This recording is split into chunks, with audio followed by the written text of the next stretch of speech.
नमस्कार मित्रांनो, आपण बघणार आहोत मार्केटिंग इन्फॉर्मेशन सिस्टीम अर्थात विपणन माहिती पद्धती याचे आवश्यक गुण, त्याचप्रमाणे त्याची भूमिका, फायदे किंवा महत्त्व आणि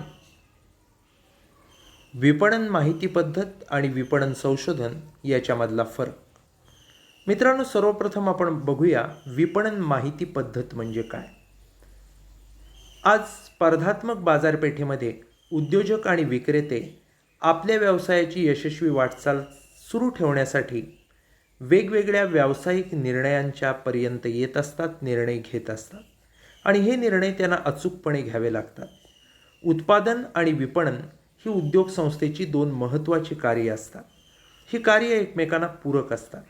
आजच्या स्पर्धात्मक परिस्थितीत बाजारपेठेमध्ये एखादं उत्पादन यशस्वी करायचं असेल तर त्या उत्पादकानं बदलत्या परिस्थितीचा अभ्यास करून त्याचा फायदा घ्यावा लागतो. विपणन क्षेत्रात स्पर्धा ही अपरिहार्य आहे. त्यामुळे स्पर्धेला तोंड कसं द्यायचं याचा विचार विपणन व्यवस्थापकांना सतत करावा लागतो. असंख्य ग्राहक, व्यापक बाजारपेठ, जागतिकीकरण, खुली अर्थव्यवस्था, असंख्य उत्पादनं यामुळं ग्राहकांच्या अपेक्षेप्रमाणे त्यांच्या वस्तू कमी किमतीत विकणं हे कठीण होऊन बसलेलं आहे. विपणनाची सुरुवात ही उत्पादकाच्या नियोजन, विश्लेषण आणि नियंत्रणापासून होते. उत्पादकानं स्वरूप, किंमत आणि वितरण, त्याचप्रमाणे उत्पादनाची वृद्धी या 4 विपणन मिश्रावर निर्णय घ्यायचे असतात आणि हे निर्णय व्यवस्थापक घेत असतो. माहिती हा निर्णयांचा आधार असतो. दर्जेदार आणि विश्वासार्ह माहिती जर आपल्याला मिळाली तर त्यावर आधारित निर्णय घेणं हे सोपं असतं. विपणन माहितीमध्ये वेगवेगळी आकडेवारी असते, अभिप्राय असतात, अंदाजपत्रकं असतात, बाजारपेठेतील बदल असतात, या विविध गोष्टी असतात. उद्योग संस्थेमधून किंवा बाहेरून ह्या मोठ्या प्रमाणातल्या माहित्या मिळवायच्या असतात आणि त्याचं विशिष्ट उद्देशानं संकलन करणं, नियोजन करणं, उपयोग करणं या सगळ्यालाच विपणन माहिती पद्धत असं म्हणतात. विपणनावरील विविध निर्णय घेण्यासाठी माहितीचं नियमित संकलन, नियोजन, विश्लेषण आणि सादरीकरण करण्याच्या पद्धतीचा संच म्हणजे विपणन माहिती पद्धत होय. मित्रांनो, आपण बघूयात की आदर्श विपणन माहिती पद्धत जर आपल्याला राबवायची असेल तर त्यामध्ये कोणकोणते गुण असले पाहिजेत. मिळवलेली माहिती आणि तथ्य ही विपणन माहिती यंत्रणेचा आत्मा असतात. कोणत्याही प्रकारच्या माहितीचं महत्त्व आणि मूल्य हे ती माहिती कशी आणि कोणत्या कारणासाठी मिळवली याच्यावर अवलंबून असतं. विपणन माहिती यंत्रणा ही जर आपल्याला आदर्श करायची असेल तर त्याच्यामध्ये काही गुण असावे लागतात, ज्यामध्ये त्याचं केंद्रीय स्वरूप, जलद आणि अचूक माहिती, आर्थिक काटकसर, निवडक माहिती, अद्ययावतता, लवचिकता, नवीन तंत्राचा वापर, भविष्याशी निगडीत असे काही गुण असावे लागतात. पहिला गुण आहे तो म्हणजे केंद्रीय स्वरूप. उद्योग व्यवसायात विकसित केली जाणारी विपणन माहिती पद्धत ही केंद्रित किंवा समग्र स्वरूपाची असावी. या पद्धतीमध्ये सर्व माहितीचा समावेश असावा. वेगवेगळ्या डिपार्टमेंटची माहिती वेगळी ठेवली आहे, कुठल्या तरी महिन्याची माहिती कुठेतरी ठेवली आहे असं करून चालत नाही. तर सगळी माहिती अद्ययावतपणे एकाच ठिकाणी ठेवणं हे अत्यंत आवश्यक असतं. त्यानंतरचं जे असतं ते म्हणजे जलद व अचूक माहिती. विपणन माहिती पद्धतीद्वारे आवश्यक माहिती जी आपण मिळवत असतो ती जलदपणानं आणि तरी देखील अचूक गतीनं आपल्याला व्यवस्थापकांना उपलब्ध करून द्यायची असते. त्याकरता माहिती यंत्रणेची अद्ययावतता तपासणं हे गरजेचं असतं. निर्णय घेण्याच्या वेळेला माहिती ही जलदपणे मिळाली पाहिजे आणि मिळणारी माहिती ही अचूक असली पाहिजे. यासाठी आपल्याला उपाययोजना कराव्या लागतात. त्याच्यानंतर असतं ते म्हणजे आर्थिक काटकसर. आजच्या काळात नवीन यंत्र, नवीन तंत्रज्ञान यांच्या शोधामुळं विपणन माहिती पद्धती ही अत्यंत खर्चिक झालेली आहे. त्याचप्रमाणे ती महागडी होते. यंत्राच्या वापरामुळं विशेष प्रशिक्षित कर्मचाऱ्यांची गरज भासते. त्यामुळं आपल्या व्यवसायाला परवडेल अशाच आणि एवढ्याच खर्चात विपणन माहिती यंत्रणा आपल्याला कार्यान्वित करणं गरजेचं असतं. माहिती मिळवणं आणि त्याचा उपयोग करण्याची पद्धत ही खर्चिक असू नये. आपल्याला त्यापासून होणारा जो लाभ आहे त्याच्यापेक्षा या माहिती प्रणालीवर होणारा, माहिती पद्धतीवर होणारा खर्च आहे तो नेहमीच कमी असला पाहिजे. त्याच्यानंतर असतं ते म्हणजे निवडक माहिती. आदर्श विपणन माहिती पद्धतीचा एक आवश्यक गुण असतो तो म्हणजे समाविष्ट करावयाची माहिती ही निवडक असली पाहिजे. अनावश्यक सर्वच माहिती आपण जतन करू नये, तर जी माहिती अत्यंत महत्त्वाची आहे, भविष्यात आपल्या कामाला उपयोगाला येणारी आहे, अशी माहितीच आपण जतन केली पाहिजे, साठवून ठेवली पाहिजे.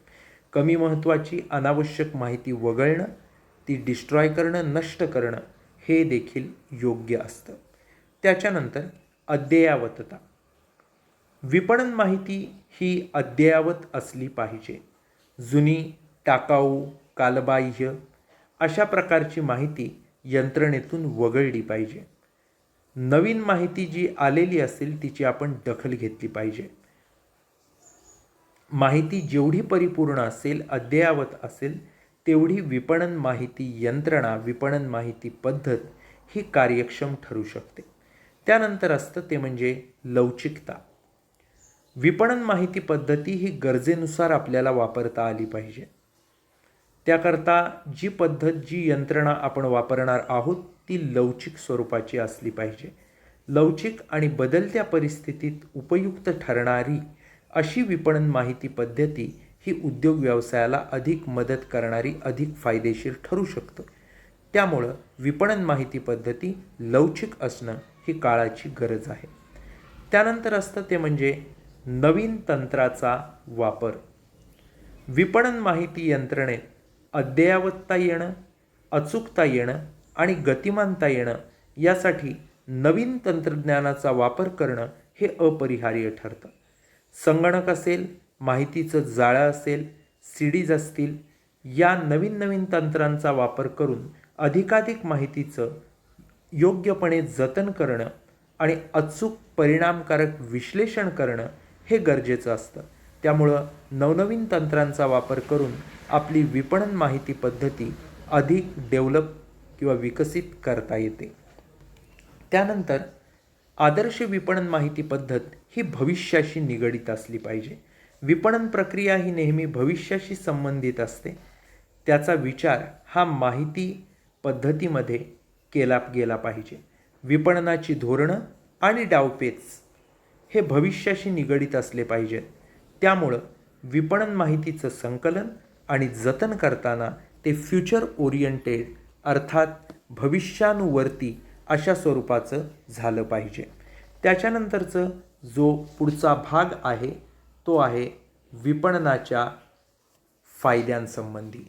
आदर्श विपणन माहिती पद्धतीचे फायदे. मित्रांनो, विपणन माहिती पद्धतीची भूमिका ही आजच्या आधुनिक उद्योगामध्ये अत्यंत महत्त्वाची आहे. आज माहितीचं जाळं आणि संगणक याच्या माध्यमामधून माहितीचा विस्फोट झालेला आहे. याचाच अर्थ सर्वच क्षेत्रातली माहिती आज मोठ्या प्रमाणावर उपलब्ध आहे. त्यामुळं उद्योगात सुद्धा वेगवेगळी कार्य करताना या माहितीचा पद्धतशीरपणे उपयोग केला जाणं हे अपरिहार्य झालेलं आहे. विपणन माहिती पद्धत अशी माहिती पद्धतशीरपणे पुरवण्याचं कार्य करते. काही मुद्द्यांवरून आपण या आदर्श माहिती पद्धतीचे फायदे किंवा भूमिका काय आहे ते बघूया. पाहूयात काय काय पॉईंट्स आहेत. बाजारपेठेमधल्या संधींचा फायदा, निर्णय घ्यायला मदत, विपणन निर्णय कार्यक्षमता, साधनांचा महत्तम उपयोग, जलद संदर्भांची उपलब्धता, नियोजन आणि नियंत्रणाचा आधार आणि बदलत्या विपणन पर्यावरणाची माहिती. पहिला पॉईंट आहे बाजारपेठेतील संधींचा फायदा. उद्योग संस्थेकडं कार्यक्षम विपणन माहिती पद्धत विकसित केलेली असेल तर तिथला विक्री अधिकारी हा अधिक कार्यक्षमपणानं काम करू शकतो. बदलते विपणन पर्यावरण आणि भविष्यातला अचूक अंदाज यांच्या माहितीच्या आधारावर बाजारपेठेत निर्माण होणाऱ्या संधींचा फायदा घेता येतो. एखादी समस्या किंवा संकट येणार असेल तर त्याची चाहूल आधीच लागते आणि या समस्यांचा मुकाबला आपल्या उद्योग संस्थेला करता येतो. त्यामुळं बाजारपेठात भविष्यात काय संधी आहेत, कोणती संकटं येणार आहेत, या गोष्टींची माहिती आपल्याला आदर्श विपणन माहिती पद्धतीमधून मिळते, ज्याचा वापर करून आपण आपल्या व्यवसायात स्थैर्य आणू शकतो, वृद्धी करू शकतो आणि एक चांगली इमेज किंवा प्रतिमा आपण निर्माण करू शकतो. त्यानंतर आहे ते म्हणजे निर्णय घ्यायला मदत. विपणन माहिती पद्धतीमधून वेगवेगळे विपणन प्रश्नासंदर्भातल्या माहिती गोळा करता येतात. या माहिती वर्गीकृत आणि संस्कारित केलेल्या असतात, त्यामुळं त्यांच्यामधले परस्पर संदर्भ आणि तर्कशुद्धता ही देखील असते. नियमित स्वरूपामध्ये अशा माहितीचा पुरवठा होत असतो आणि व्यवस्थापक ज्यावेळी निर्णय घेतो त्यावेळी या सर्व माहितीचा त्यानं आधार घ्यायचा असतो, अभ्यास करायचा असतो.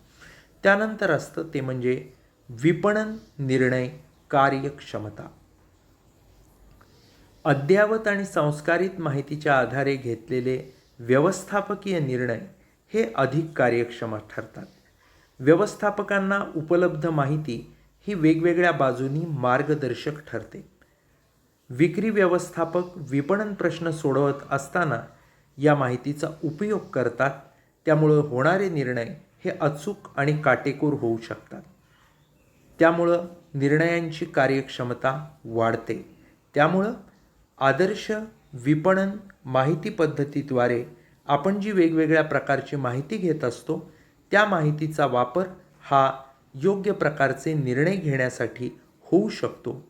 त्यानंतर असतं ते म्हणजे साधनांचा महत्तम उपयोग. विपणन माहिती प्रणालीमुळं विपणन व्यवस्थापकांना सर्व स्तरातली योग्य माहिती उपलब्ध होते.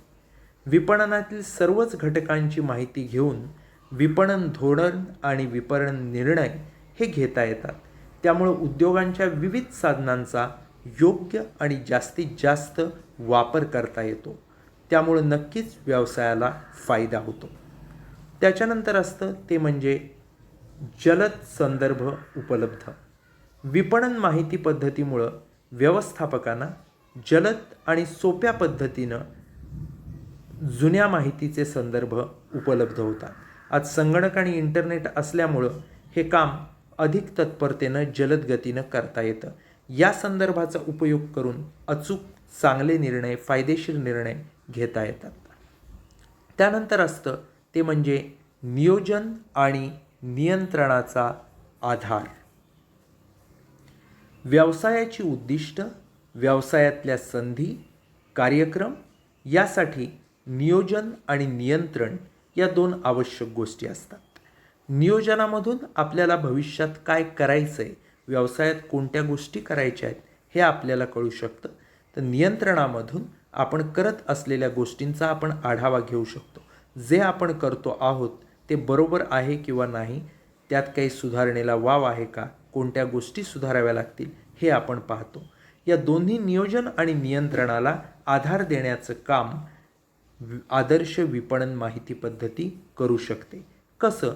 तर व्यवसायाची उद्दिष्ट असतील, व्यवसायातल्या संधी असतील, वेगवेगळे कार्यक्रम असतील, या साऱ्याचं नियोजन आणि नियंत्रण करणं हे अत्यंत गरजेचं असतं. व्यवसायातील नियोजन, नियंत्रण आणि समन्वय या कार्यांमध्ये माहितीचा आधार गरजेचा असतो. माहिती तंत्राचा जर योग्य वापर केला तर विपणनविषयक योजना राबवणं हे सहज शक्य असतं. त्यामुळं नियोजन आणि नियंत्रणाच्या दृष्टीनं आदर्श विपणन माहिती पद्धत ही एक आधाराची भूमिका बजावत असते.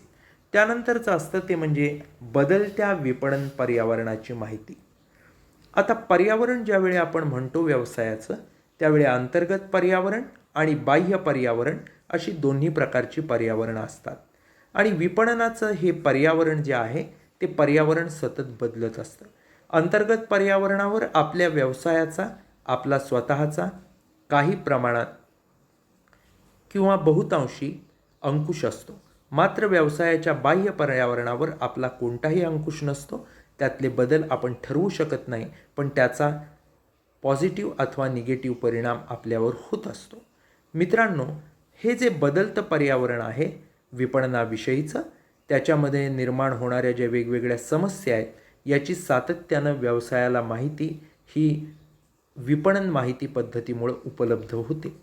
या माहितीचा उपयोग हा विक्रीचा अंदाज करणं, विक्रीचं धोरण ठरवणं, विक्रीचे डावपेच ठरवणं, निर्णय घेणं या साऱ्या गोष्टींसाठी करता येतो आणि त्यातून आपल्या व्यवसायाचा नावलौकिक, व्यवसायाचं काम, व्यवसायाचे आदर्श हे सगळं चांगल्या प्रकारे वाढवता येतात. त्यामुळे ज्यावेळी आपण आदर्श विपणन माहिती पद्धतीचे फायदे म्हणतो, तेव्हा अगदी बाजारपेठेतल्या संधीचा फायदा उठवणं असेल, निर्णयाला मदत होणं असेल, विपणन निर्णयात कार्यक्षमता येणं असेल, साधनांचा जास्तीत जास्त उपयोग करणं असेल, जलद संदर्भांची उपलब्धता असेल, त्याचप्रमाणे नियोजन नियंत्रणाचा आधार असेल किंवा बदलत्या विपणन पर्यावरणाची माहिती असेल, या साऱ्याचाच त्यामध्ये समावेश होतो. मित्रांनो, या आदर्श विपणन माहिती पद्धतीच्या फायद्यांचा किंवा भूमिकेचा आढावा घेतल्यानंतर आता आपण वळणार आहोत ते विपणन माहिती पद्धत आणि विपणन संशोधन या दोन मुद्द्यांमधली तुलना करण्याबाबत. विपणन माहिती पद्धत आणि विपणन संशोधन या दोन वेगळ्या गोष्टी आहेत. मित्रांनो, ज्यावेळी आपण विपणन संशोधन आणि विपणन माहिती पद्धत यांच्याबद्दल बोलतो, तेव्हा ते एकमेकांना पूरक आहेत असं आपण म्हणतो. त्यांच्यात सुसूत्रता असणं हे अत्यंत गरजेचं असतं. ही दोन्ही तंत्र एकमेकांना पर्याय ठरू शकत नाहीत, पण पूरक असतात. विपणन संशोधन आणि विपणन माहिती पद्धती या दोन भिन्न संकल्पना आहेत. त्यांच्यामध्ये काय नक्की फरक आहेत ते आता आपण बघूया.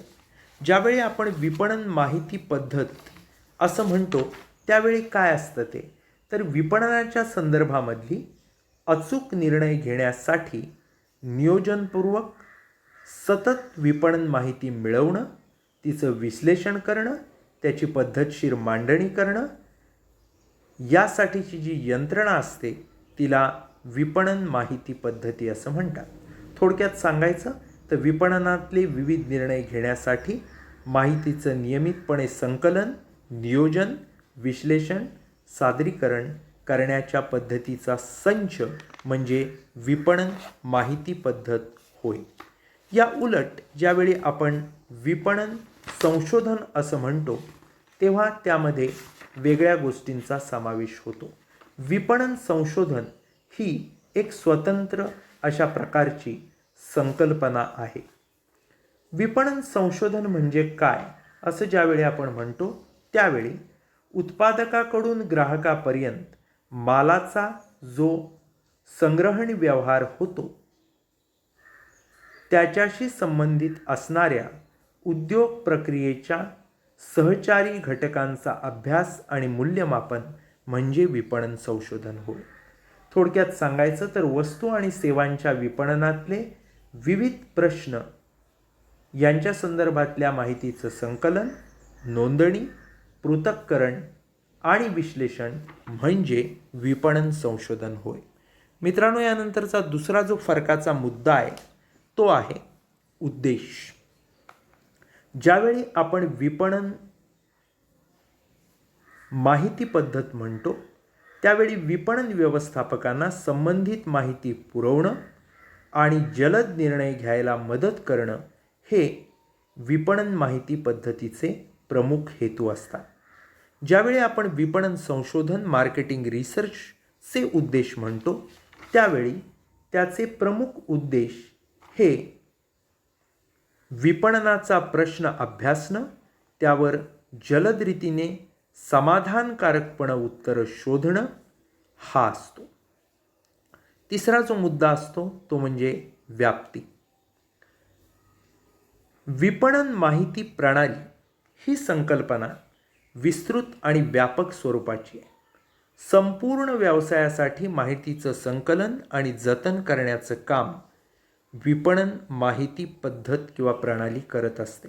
विपणनातले विविध निर्णय घेण्यासाठी माहितीचं नियमित संकलन करणं, नियोजन करणं, जतन करणं, विश्लेषण करणं, सादरीकरण करणं या सगळ्या गोष्टीचा समावेश हा विपणन माहिती पद्धतीमध्ये होत असतो. याउलट विपणन संशोधन ही संकल्पना संकुचित स्वरूपाची आहे. यात विपणन माहिती पद्धत जी आहे तिचा एक घटक विपणन संशोधन आहे.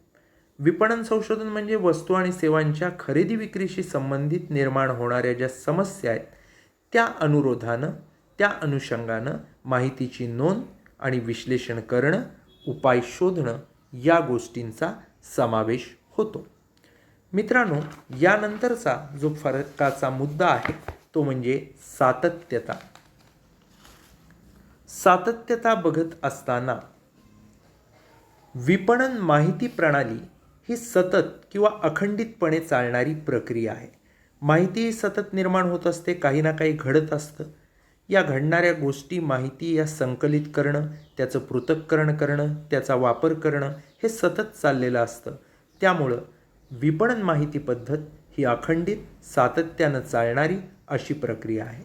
या उलट ज्यावेळी आपण विपणन संशोधन असं म्हणतो त्यावेळी विपणन संशोधन हे एखाद्या प्रश्नापुरतं मर्यादित असतं. त्यामुळं त्या प्रश्नाचा अभ्यास झाल्यानंतर विपणन संशोधनाची जी प्रक्रिया असते ती थांबते. एखाद्या वेळी ग्राहकांच्या आवडीनिवडी बदलल्या तर त्यांचा शोध घेऊन त्यानुसार नवीन प्रॉडक्ट तयार केलं, ते विकायला आपण बाजारात गेलो, त्याच्यात काहीतरी समस्या निर्माण झाली तर तेवढ्या प्रश्नापुरता शोध घेण्याचं काम हे विपणन संशोधन करतं. तो शोध घेतला, त्यावर उपाययोजना केली, काम झालं, विपणन संशोधन थांबलं. त्यामुळं ते अखंडित चालत नाही, तर ठराविक काळापुरतं प्रश्न निर्माण झाला असेल तर तो सोडवेपर्यंत विपणन संशोधन कार्यरत असतं. त्यानंतरचं असतं ते म्हणजे भविष्यानुवर्ती. विपणन माहिती पद्धत ही भविष्यातली धोरणं, नियोजन, निर्णय घेणं या गोष्टी अपेक्षित धरते. म्हणजे भविष्यात आपल्याला काय धोरणं आखायचे आहेत, नियोजन घ्यायचं आहे, निर्णय घ्यायचं आहे, या सगळ्याची अपेक्षा ही विपणन माहिती पद्धतीनं केलेली असते. या उलट विपणन संशोधनात भूतकाळातल्या एखाद्या प्रश्नाचा विचार केला जातो, त्यावर उपाययोजना सुचवली जाते. असं घडलेलं आहे, हे प्रॉडक्ट मी तयार केलं, ते बाजारात विकलं, पण त्याला ह्या समस्या निर्माण झाल्या. तर त्या का निर्माण झाल्या, त्या कोणत्या होत्या, त्यावर उपाय काय हे पाहण्यासाठी विपणन संशोधन केलं जातं. त्यामुळं ज्यावेळी आपण विपणन माहिती पद्धत म्हणतो त्यावेळी ती भविष्यानुवर्ती असते. याउलट ज्यावेळी आपण विपणन संशोधन म्हणतो त्यावेळी ते एखाद्या भूतकाळातल्या गोष्टीशी संबंधित असतं. यानंतर शेवटचा जो मुद्दा असतो तो असतो उपयुक्तता. मित्रांनो, ज्यावेळी आपण उपयुक्ततेचा विचार करतो त्यावेळी बहुतांश सर्व उद्योगांमध्ये विपणन माहिती पद्धतीची स्थापना केलेली असते. त्यामुळे ती अत्यंत उपयुक्त आहे. असा फार क्वचित व्यवसाय आपल्याला सापडेल की जिथं विपणन माहिती पद्धत नाही. ती कमी स्वरूपात असेल, अधिक स्वरूपात असेल, वेगवेगळ्या स्वरूपात असेल, पण ती असते. त्यामुळं तिची उपयुक्तता जास्त आहे. या उलट विपणन संशोधन सर्व उद्योगामध्ये स्वतंत्र विभाग असतोच असं नाही. मोठ्या उद्योगासाठी हा अत्यंत उपयुक्त आहे. त्यामुळे साधारणपणे मोठ्या उद्योगात विपणन संशोधन हा विभाग अस्तित्वात असतो आणि तो कार्यरत असतो किंवा कार्य करत असतो. मित्रांनो, या लेक्चरच्या माध्यमामधून आपण विपणन माहिती पद्धत, आदर्श विपणन माहिती पद्धतीमध्ये असणारे गुण, विपणन माहिती पद्धतीचं महत्त्व, भूमिका, फायदे, आवश्यकता या अनुषंगानं येणारे पॉईंट्स, त्याचप्रमाणे विपणन माहिती पद्धत आणि विपणन संशोधन यांची तुलना किंवा यांच्यातला फरक पाहिलेला आहे. या ठिकाणी आपण थांबूयात. धन्यवाद.